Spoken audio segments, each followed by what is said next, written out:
नमस्ते बच्चों। आज मैं कहानी वाले नानी आपको पंचतंत्र पर आधारित एक मजेदार कहानी सुना रही हूँ। और बच्चों, कहानी है शेर और उसके चापलूस मंत्री। बच्चों, आप ऐसी और कई मजेदार कहानियां मेरे YouTube चैनल पर भी सुन सकते हो। चैनल को सब्सक्राइब करना और हाँ, बेल आइकन जरूर क्लिक करना ताकि आप मेरी कोई भी कहानी मिस ना करो। कहानी अच्छी लगी तो लाइक बटन दबाना और हाँ, वह कहानी आप अपने दोस्तों के साथ भी शेयर कर सकते हो, शेयर बटन पर क्लिक करके। तो अब सुनो कहानी शेर और उसके चापलूस मंत्री। बच्चों, ये बहुत सालों पहले की बात है। सोनवन एक बड़ा सा जंगल था और सोनवन का राजा था शेर सिंह। शेर सिंह बड़ा ही नेक शेर था। वह भूख लगती तभी शिकार करता था, बेवजह किसी भी जानवर को नहीं मारता था, बल्कि अपनी प्रजा का बहुत ख्याल रखता था। शेर सिंह बुद्धिमान भी था, उसे कोई जल्दी से बुद्धू नहीं बना सकता था। एक दिन शेर सिंह ने सोचा कि हमारा जंगल बहुत बड़ा है। अगर मैं 3 मंत्री रख लेता हूँ, 3 सेवक अपने पास रख लेता हूँ, तो जंगल में राज्य करना बड़ा आसान हो जाएगा। और उसने एक सभा बुलाई, सभी जानवरों को बुलाकर यही ऐलान किया और कहा, मैंने 3 जानवरों को अपने साथ रखने का विचार किया है, उन्हें मंत्री बना रहा हूँ। अगर आप लोग सहमत हो तो मैं उन्हें अपने मंत्री बना लूंगा। और सबसे पहला है चीता। चीता बड़ा ताकतवर है, बड़ा फुर्तीला है, इसीलिए मैं उसे अपना अंगरक्षक बनाता हूँ। और हाँ, लोमड़ी लोमड़ी का तो दिमाग बहुत तेज होता है, उसे मैं अपना सलाहकार बना रहा हूँ। और गीदड़ गीदड़ को रिपोर्टर यानी अपना दूत बना रहा हूँ। वह घूम घूम कर पूरे जंगल की खबर मुझे देता रहेगा। और सभी जानवर उन शेर सिंह की बात से सहमत हो गए।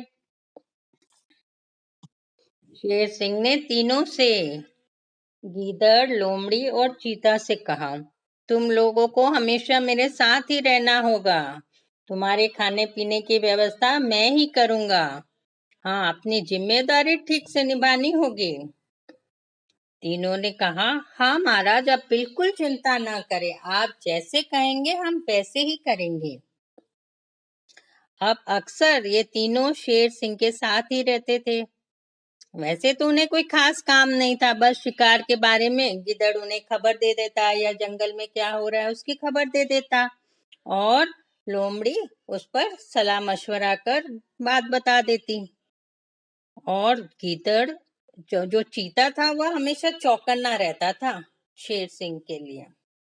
एक दिन की बात है, शेर सिंह, लोमड़ी और चीता बैठे बातें कर रहे थे। तभी गीदड़ आया, वह बहुत उत्साहित था। उसे देखकर शेर सिंह ने पूछा, क्या बात है भाई गीदड़, क्या बात है, कुछ खबर लाए हो? और गीदड़ ने कहा, हाँ महाराज, बड़ी अच्छी खबर लाया हूँ। आज यहाँ कुछ दूरी पर एक रेगिस्तान में मैंने एक ऊंट देखा है।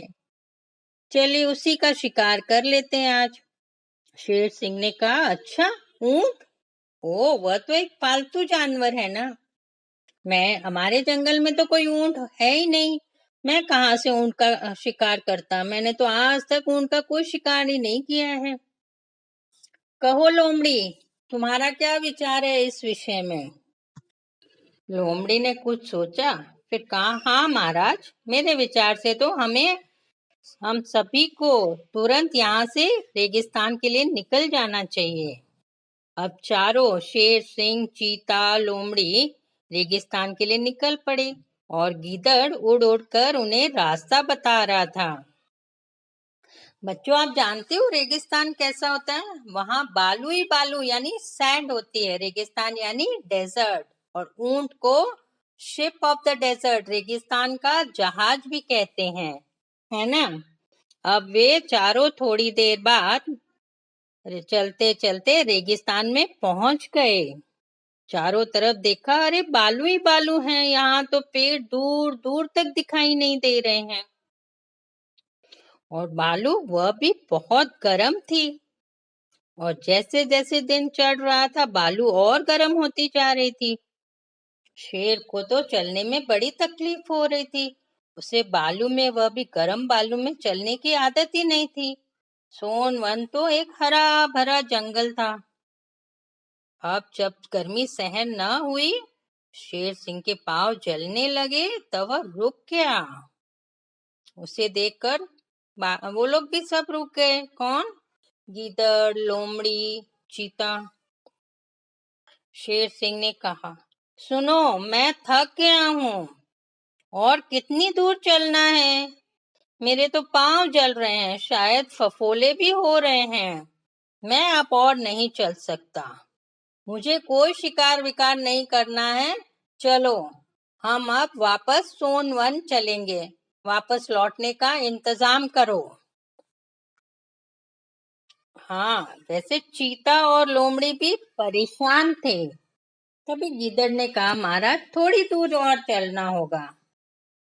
पर शेर सिंह ने कहा, नहीं नहीं, मुझे अब कोई शिकार विकार नहीं करना है। मैंने कह दिया ना, सोनवन वापस जाना है। मैं चल नहीं सकता, देख नहीं रहे हो मेरे पाँव में फपोले हो गए हैं। पता नहीं तुम लोग मुझे यहाँ कहाँ ले आए हो। अब सभी जानते थे कि शेर सिंह को अब किसी तरह नहीं मानेगा, वापस जाना होगा। तीनों उदास हो गए। पर लोमड़ी वह बहुत चतुर थी। उसने दिमाग लगाया और कहा, महाराज, चिंता न करें, मैं अभी आपके जाने का इंतजाम करती हूँ। आपको कोई कष्ट नहीं होगा। यह सुन चीता और गिदड़ सोचने लगे, पता नहीं लोमड़ी क्या खिचड़ी पका रही है। तभी लोमड़ी गीदड़ को लेकर आगे गई। और कहाँ आगे, थोड़ी दूर चलने के बाद ऊंट दिख गया। ऊंट को देखकर लोमड़ी के मुंह में तो पानी आ गया। पर वह अपने आप को उसने समझाया और फिर ऊंट के पास गई और कहने लगी, ऊंट भाई नमस्ते। ऊंट ने भी कहा, नमस्ते। कहा, ऊंट भाई, आपसे एक जरूरी काम है। हमारे राजा है शेर सिंह, उनके पाँव में फफोले हो गए हैं। आपकी मदद चाहिए। क्या आप उन्हें जंगल तक वापस पहुंचा दोगे? शेर का नाम सुन के तो ऊंट डर गया। कहा, नहीं नहीं, शेर तो मुझे मार कर खा जाएगा। पर लोमड़ी ने कहा, नहीं नहीं, हमारे शेर सिंह जख्मी हैं। अगर तुम उन्हें पहुंचा दोगे तो शेर तुम्हें नहीं मारेगा, उल्टे तुम्हें इनाम देगा। अब ऊंट तो बड़ा सीधा था, वह लोमड़ी की बातों में आ गया और मान गया। और ऊंट, गीदड़ और लोमड़ी शेर के पास आ गए। तीनों, शेर सिंह, चीता, लोमड़ी, ऊंट पर सवार हो गए और आराम से वापस जंगल में पहुंच गए। हाँ, बीच बीच में गीदड़ उनका मार्गदर्शन करता रहा।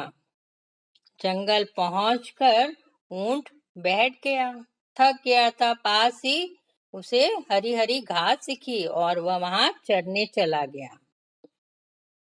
शेर सिंह ने कहा, अरे भाई, मैं थक गया हूँ, अब शिकार नहीं होगा मुझसे, पर भूख बहुत लगी है। जाओ, मेरे लिए भोजन ले आओ, उसकी व्यवस्था करो।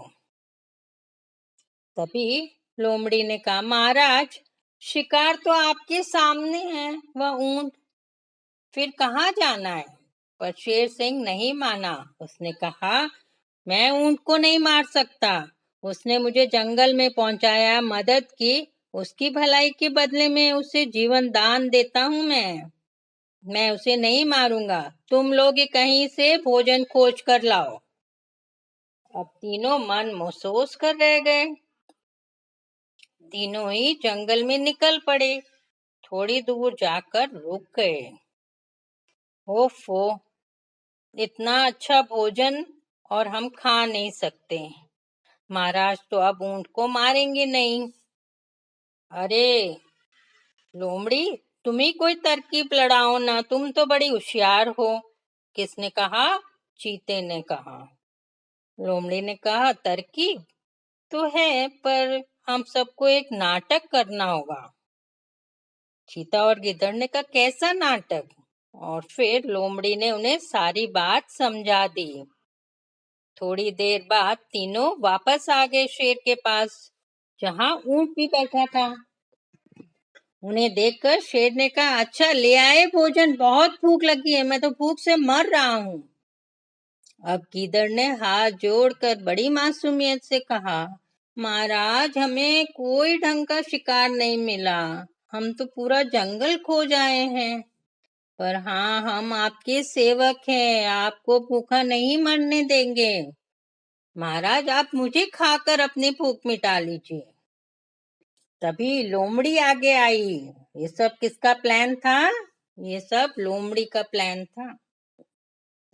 वह गीदड़ को पीछे धकेलती हुई बोली, नहीं महाराज, गीदड़ तो छोटा है, इससे आपका पेट नहीं भरेगा, पंख ही पंख है इसके पास, आप मुझे खा लीजिए, आपके लिए मेरी जान हाजिर है। तभी चीता सामने आया और कहने लगा, अरे लोमड़ी हटो, तुम्हारे शरीर में है क्या? सिर्फ बाल ही बाल है, शरीर में मांस तो है ही नहीं। तुम महाराज की भूख नहीं मिटा सकती। महाराज मैं कहता हूँ आप मेरा भोजन कर सकते हो, मैं इसके लिए हाजिर हूँ। और फिर तीनों ने ऊंट की तरफ देखा, जैसे उसे कह रहे हो अब तुम तो कुछ बोलो। अब ऊंट बड़ा सीधा साधा था, वह सबकी बातें सुन रहा था। उसने सोचा कि अरे ये लोग सब राजा के लिए अपनी जान देने को तैयार है, राजा ने मुझे भी जीवन दान दिया है, मुझे भी कुछ करना चाहिए। और उसने कहा, महाराज आपने मुझे जंगल में पनाह दी, मुझे मारा नहीं, मैं आपका आभारी हूँ, आप मुझे मारकर अपनी भूख शांत कर लीजिए। अब चीता, लोमड़ी और गीदड़ तो यही सुनना चाहते थे, इसीलिए तो वे इतना नाटक कर रहे थे। और ये सब सुनकर वे खुश हो गए, एक साथ बोले, हाँ महाराज ये ठीक रहेगा। शेर सिंह तो एक टक तीनों को यानी गीदड़, लोमड़ी और चीता को देखे जा रहे थे। शेर सिंह बहुत बुद्धिमान था, वह उन तीनों का नाटक समझ गया और फिर उन्हें सबक सिखाने के लिए उसने एक योजना बनाई और फिर कहा, हाँ भाई, मैं तुम चारों की बातों से, तुम्हारी वफादारी से बहुत खुश हूँ। सचमुच तुम लोग जो मेरे लिए करना चाहते हो, मैं उस बात का आदर करता हूँ, मैं उस बात से सहमत हूँ। हाँ, जिस क्रम में तुम लोगों ने विनती की है उसी क्रम में तुम लोग को खाऊंगा। पहले गीदड़, फिर लोमड़ी, फिर चीता और अंत में ऊंट। तैयार हो ना? इतना सुनना था कि गीदड़, चीता और लोमड़ी के तो होश उड़ गए और तीनों ही सर पर पांव रखकर भागे और भागते रहे जब तक जंगल से बाहर ना आ गए। और बोले, आओ हो, हाँफते हाँफते कहने लगी, बाबा जान बच गई, जान बच गई। लोमड़ी तुम्हारे नाटक तो हमें फंसा रहा था। और फिर वे कभी जंगल में नजर नहीं आए। शेर सिंह ने ऊंट की तरफ देखा, वह तो वहीं खड़ा रहा, उसे तो कुछ समझ में ही नहीं आया। शेर सिंह उसे देखकर जोर से हंस पड़ा और कहा, ऊंट भाई, देखा उन लोगों का नाटक, तुम सच्चे और ईमानदार और वफादार हो, बहुत भोले हो, तुमने मेरी जान बचाई, मैं तुम्हें कैसे मार सकता हूँ? नहीं नहीं, हाँ आज से तुम बिना किसी डर के यहाँ जंगल में रह सकते हो, तुम मेरे सच्चे दोस्त हो। और ऊंट खुश हो गया। जब जंगल के दूसरे जानवरों ने सारी बात सुनी, तब यही कहा, हम बहुत भाग्यशाली है कि हमें इतना नेक राजा मिला। राजा होना अच्छा है, पर अच्छा राजा होना उससे भी बेहतर है। हर कोई अच्छा राजा नहीं बन सकता है। तो बच्चों, समझे?